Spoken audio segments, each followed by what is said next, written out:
कहते हैं कि औरत का कदम अगर एक बार बहक जाए तो फिर उसे सही रास्ते पर लाना बहुत ही मुश्किल हो जाता है। और ये बातें उन महिलाओं को भी सोचनी चाहिए जो कि बिना कुछ सोचे समझे गलत कदम उठा लेती है। क्योंकि जब कोई महिला गलत कदम उठाती है तो वो अपने फायदे के लिए उठाती है, लेकिन इसका नुकसान दूसरों को भुगतना पड़ता है। आज की कहानी में दोस्तों कुछ ऐसा ही होता है। एक महिला अपनी ख्वाहिशों को पूरा करने के लिए एक ऐसे सफर पर निकल पड़ती है जिसकी वजह से कई लोगों की जिंदगियां तबाह हो जाती है, बर्बाद हो जाती है और वो जेल के सलाखों के पीछे चले जाते हैं। वाकई में दोस्तों, आज की जो सच्ची घटना है, ये घटना आपको सोचने और समझने पर मजबूर कर देने वाली है। आइए जानते हैं इस घटना की पूरी जानकारी इस वीडियो के माध्यम से। दोस्तों नमस्कार, आदाब। मैं हूँ ज्योति कुशवाहा और आपका ज्योति वॉइस चैनल में स्वागत है। उम्मीद करती हूँ कि ज्योति वॉइस की जितनी भी फैमिली होगी अच्छी होगी और अपना ख्याल रख रही होगी। वीडियो में आगे बढ़ने से पहले आप लोग से मेरी यही रिक्वेस्ट है, जो कोई भी मेरे चैनल पर नए दर्शक हैं, वीडियो को लाइक करिए, शेयर करिए, चैनल को सब्सक्राइब जरूर करिए ताकि हमारा हौसला बढ़ता रहे। आज जो सच्ची घटना मैं आपको सुनाने जा रही हूँ, ये घटना है उत्तर प्रदेश का। उत्तर प्रदेश का एक जिला पड़ता है कानपुर और इसी कानपुर का एक थाना पड़ता है चकेरी। मैं बात कर रही हूँ 5 जनवरी दोपहर के करीब 12 बजे के आसपास। इसी कानपुर के थाने में एक 2 बुजुर्ग लोग आते हैं और उस थाने के थाना प्रभारी से कहते हैं कि साहब, आपसे हम लोग को कुछ बातें करनी है। इस पर थाना प्रभारी उन दोनों बुजुर्गों को बड़ी ही आराम से बैठाते हैं और कहते हैं कि कहिए क्या बात है। तभी उनमें से एक आदमी थाना प्रभारी से कहता है कि आप पहले वादा कीजिए कि जो कुछ भी बात बताने हम लोग जा रहे हैं, हम लोगों का नाम गोपनीय रखा जाएगा। जब इस तरह की बातें थाना प्रभारी सुनते हैं तो उनको भी बहुत अजीब लगता है और कुछ देर बाद सोचने समझने के बाद कहते हैं कि ठीक है, बताओ, जो भी बातें तुम लोग को बताना है बताओ। मैं वादा करता हूं कि तुम लोगों का नाम गोपनीय रखा जाएगा।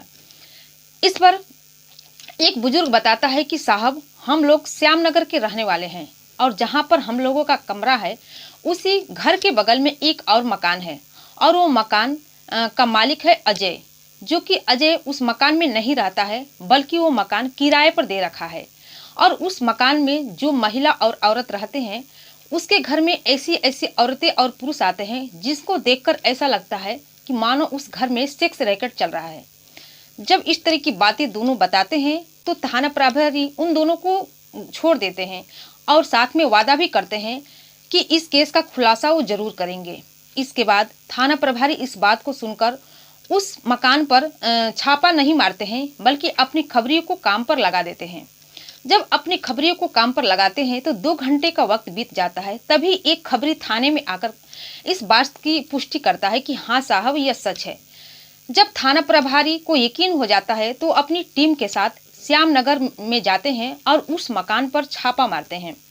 जब उस मकान पर पुलिस छापा मारती है तो जब थाना प्रभारी एक कमरे के अंदर जाते हैं तो कमरे का अंदर का नज़ारा देखकर वो शर्म से भी झुक जाते हैं। दरअसल उस कमरे के अंदर 2 लोग होते हैं, जो महिला और पुरुष, जो कि आपत्तिजनक स्थिति में होते हैं। इसके बाद जब दूसरे कमरे में थाना प्रभारी जाते हैं तो वहां पर देखते हैं कि 2 महिलाएं जो कि सज संवर कर किसी कस्टमर का इंतजार कर रही हैं।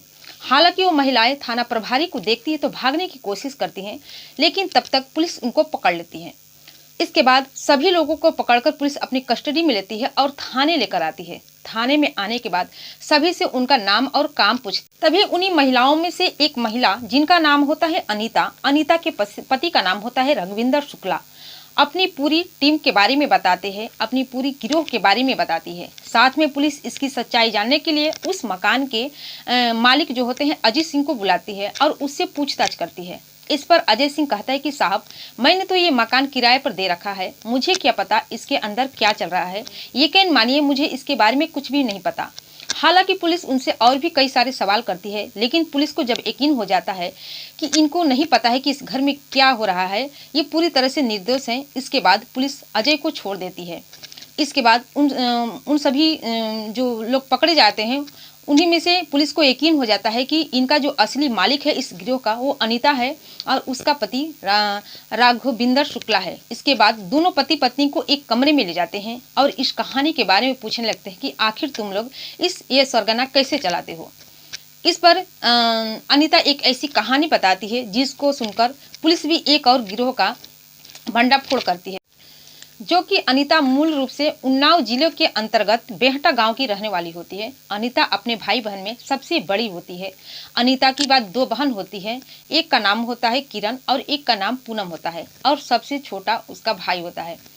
अनीता जो कि अपने ही इलाके में रहकर पढ़ाई कर रही होती है। अनीता जब अपनी जवानी की दहलीज पर कदम रखती है, जो कि देखने में बेहद सुंदर होती है, भले ही वो गरीब घर की होती है लेकिन बेहद सुंदर और सुशील होती है।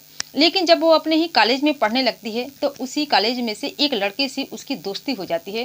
उस लड़के का नाम होता है उमेश, जो कि अनीता के गांव का बगल का रहने वाला होता है। जब उमेश से दोस्ती होती है, दोस्ती के जरिए दोनों में प्रेम प्रसंग चलने लगता है। अब अनीता उमेश से सिर्फ बातें ही नहीं करती, जब भी उसको मौका मिलता उससे मुलाकातें भी करती थी। और जब उमेश से उसका प्रेम प्रसंग चलने लगता है तो वही नहीं, अनीता के और भी कई बॉयफ्रेंड बन जाते हैं।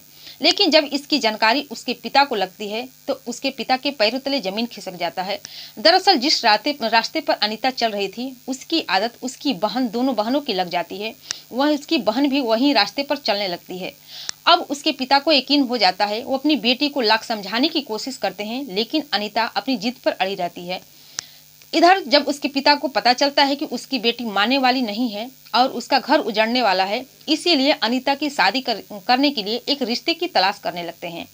और उन्हीं में से एक रिश्तेदारों से पता चलता है कि उन्नाव जिले का ही एक चमनगंज गांव में एक उनको रघुविंदर शुक्ला मिल जाता है, जो कि राघवेंद्र शुक्ला अपने भाई बहन में सबसे बड़ा होता है, जो कि पढ़ा लिखा होता है लेकिन उसके पास कोई काम धंधा नहीं होता है। इधर अनीता के पिता को ये बात पता चलती है कि रघुविंदर शुक्ला कोई कमाता उमाता नहीं है, उसके पास कुछ काम धंधा नहीं है। इसके बावजूद भी वो अनीता की शादी रघुविंदर शुक्ला से कर देते हैं। जब अनीता शादी करके अपना ससुराल आती है तो रघुविंदर अपनी पत्नी को खूबसूरत देखता ही है, बहुत ही खुश होता है। और वही नहीं, उसके माता पिता भी खुश हो जाते हैं कि उसकी जो बहू आई है अनीता बेहद सुंदर और स्मार्ट है। धीरे धीरे समय गुजरने लगता है लेकिन अनीता अपने पति से खुश नहीं होती है। वाकई में राघवेंद्र शुक्ला के पास न ही कुछ काम होता है और न ही वो उसके पास पैसे होता है, जिसकी वजह से धीरे धीरे दोनों पति पत्नी में लड़ाई झगड़ा चलने लगती है। और लड़ाई झगड़ा इतनी ज़्यादा चलने लगती है कि अनीता अपने परिवार की एक बात भी नहीं मानती है। और जब भी वो अपने ससुराल से मायके जाती है तो अपने पुराने आशिकों के साथ मिलने जुलने लगती है। जब इस बात की खबर अनीता के ससुराल वालों को पता चलता है, उसके पति को पता चलता है, तो अनीता को रोकने की बहुत ही कोशिश करते हैं लेकिन अनीता किसी की एक नहीं सुनती है, न ही अपने सास ससुर का ध्यान देती है और न ही अपने पति की बात को मानती है। जैसे तैसे समय गुजर रहा होता है। एक दिन उसके परिवार वाले उसे समझाने की कोशिश करते हैं तो अनीता अपने परिवार वालों को यह धमकी देती है कि मैं जिस रास्ते पर चल रही हूँ मुझे उस रास्ते पर चलने दो, नहीं तो तुम लोगों के खिलाफ मैं थाने जाऊंगी और तुम ही लोगों के खिलाफ दहेज उत्पीड़न में मुकदमा दर्ज कराऊंगी, जिसकी वजह से तुम लोग जेल तो जाओगी ही, साथ में जो तुम्हारी इज्जत है सो जाएगी अलग। इस पर उसके परिवार वाले डर जाते हैं और साथ में जो उसका पति होता है रघुविंदर शुक्ला, वो बुरी तरह से डर जाता है और अपनी पत्नी की अब उसी के हाल पर छोड़ देता है। लेकिन वो तो कुछ बोलता नहीं है। लेकिन अनीता के जो सास ससुर होते हैं वो अनीता को घर से निकाल देते हैं, जिसकी वजह से अनीता अपने पति के साथ इसी किदवई नगर इलाके में एक किराए का कमरा लेती है और वहीं पर आकर रहने लगती है। वहाँ पर जब आकर रखती है तो उसका जो पति होता है एक छोटी सी कंपनी में काम करने लगता है।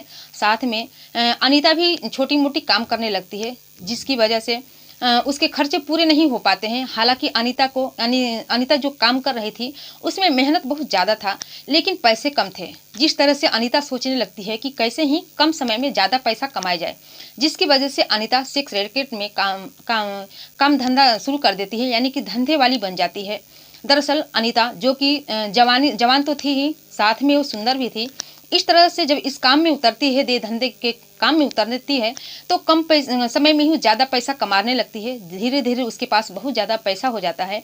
लेकिन जब 1-2 साल ये काम करती है, जब इस काम के बारे में सीख जाती है तो इस काम को छोड़कर वो खुद का सेक्स रैकेट चलाने लगती है और उन्हीं लड़कियों को उसमें रख लेती है। और साथ में जो नई लड़कियां हैं उसको खासकर उन लड़कियों को वो टारगेट करना शुरू कर देती है जो कि काम की तलाश में हो, यानी कि जो लड़कियां मजबूर हो और जो थोड़ी गरीब घर की हो, और उन्हीं लड़कियों को अपने पास बुलाती काम देने के बहाने और जिसकी वजह से वो उसके पास आती और अपने ही इस सेक्स रैकेट के गिरोह में उसको काम करवाने लगती थी, जिसकी वजह से उसका काम अच्छा खासा चलने लगता है और बहुत ही कम दिनों में अच्छा खासा पैसा भी कमाने लगती है।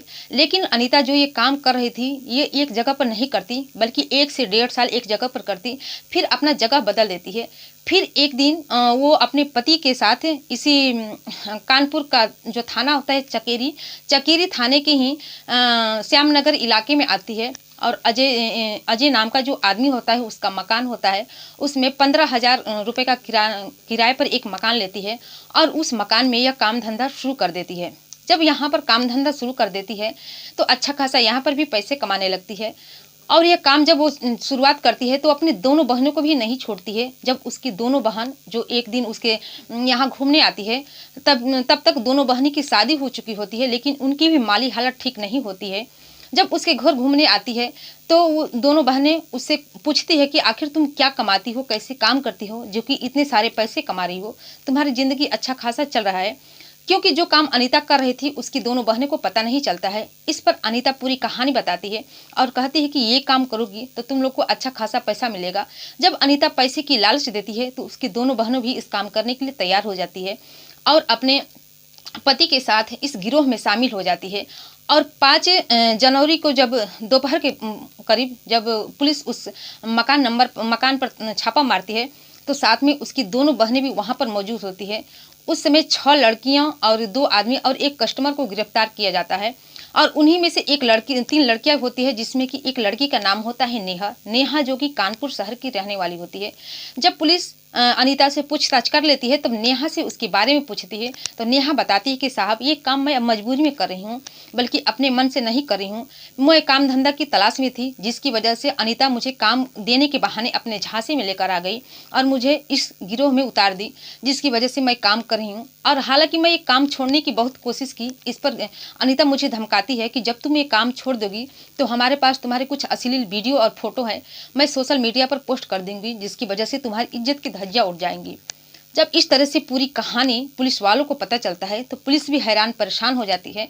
साथ में अनीता और उसके जो इस गिरोह में जितने भी शामिल होते हैं सबको गिरफ्तार करके थाने लाया जाता है, जहां से उन सभी को जेल के सलाखों के पीछे डाल दिया जाता है। दोस्तों, ये रही पूरी कहानी, पूरी घटना आप लोग के सामने।